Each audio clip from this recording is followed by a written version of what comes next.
অনেক দিন পরে বাবা মায়ের বাড়িতে ঈদ করলাম। তো কেমন কাটলো আমাদের ঈদ সেটা নিয়ে থাকছে আজকের ব্লগ। আসসালামু আলাইকুম, কেমন আছেন আপনারা সবাই? আশা করি সবাই অনেক ভালো আছেন। এই কয়েকদিন এতটাই ব্যস্ততার মধ্যে গিয়েছে যে ঠিকমতো কাজ করতেও পারছিলাম না, যে ভিডিওটি আপনাদের সাথে শেয়ার করব। তো ফাইনালি আজকে সময় করে চলে আসলাম আপনাদের সাথে ভিডিওটি শেয়ার করতে। আমাদের গরুটা ছিল অন্য এক বাড়িতে আর আমরা ছিলাম আরেক বাড়িতে, কারণ আমাদের বাড়ির কাজ হচ্ছে, যে কারণে এইখানে আমরা কোরবানিটা দেখতে পারি নাই। তো গরুটা দেখেই আমরা আমাদের চাচির বাড়িতে চলে আসলাম।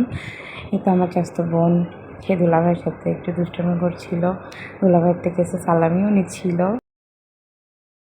আসলে ঈদ মানে এগুলোই আনন্দ, যে একজন আরেকজনের থেকে সালামি নেবে। ছোট ভাই ছোট বোন থাকলে এরকমই করে, সালামির জন্য পাগল হয়ে যায়। আমরাও আগে অনেক নিয়েছি, বাট মনে হয় দিনে দিনে বড় হচ্ছি আর ঈদের সেই দিনগুলো চলে যাচ্ছে, সেই আনন্দের দিনগুলোও চলে যাচ্ছে। এই তো শালিকে নিয়ে এসে যাচ্ছিল দোকানে, শালিকে কিছু খাওয়াবে তাই।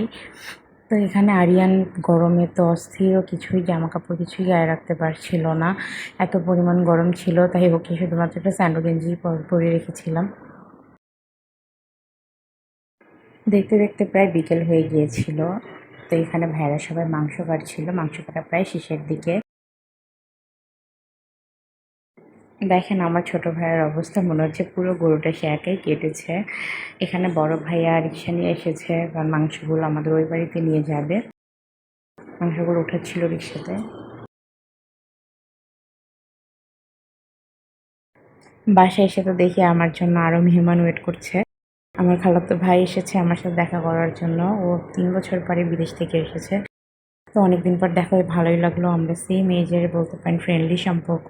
কিন্তু আমার নানিমাও এসেছে, সবাই নানিমার জন্য দোয়া করবেন, আল্লাহ পাক যাতে তাকে অনেক দিন বাঁচিয়ে রাখে এভাবেই।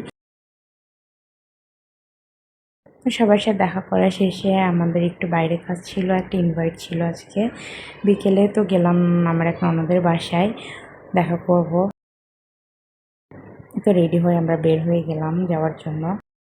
এই ঈদে অনেক ইচ্ছা ছিল সবার বাড়িতে ভালো মতো ঘুরবো, কারণ অনেক দিন পরে পাবনাতে এসেছি।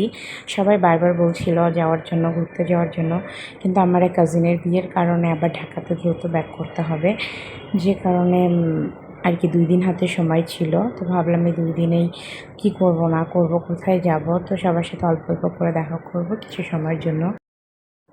কিন্তু এটা আমার ননদের বাড়ি, অনেক দিন ধরে তিনি আসার কথা বলছিল, বাট সময় করে উঠতে পারি না দেখে আসাও হয় না। প্রত্যেক ঈদে আসি কিন্তু আবার চলে যাই, আসা হয় না। তো এবার ফাইনালি এসে ঘুরে গেলাম, না আসলে এবার অনেক বেশি রাগ করতো, যে কারণেই আসা, বাট বেশি সময় একদমই দিতে পারি নাই। এই তো এখন যাবো খালামাদের বাসায়, খালামার সাথে একটু দেখা করব।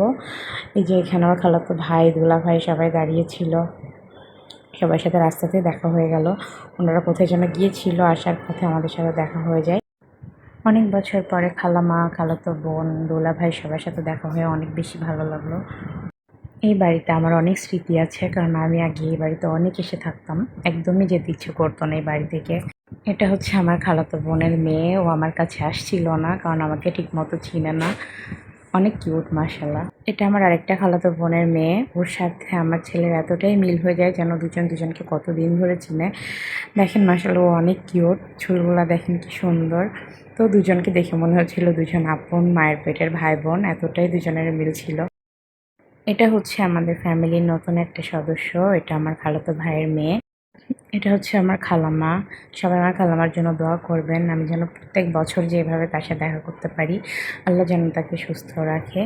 তো দেখতে দেখতে চলে যাওয়ার সময় হয়ে গেল, একদমই আসতে ইচ্ছে করছিল না। সবার সাথে বিদায় নিয়ে চলে আসলাম। এই তো এভাবে ঈদের দিনগুলো চলে গেল। সবাই ভালো থাকবেন, দেখা হবে নেক্সট ভিডিওতে। আল্লাহ হাফেজ।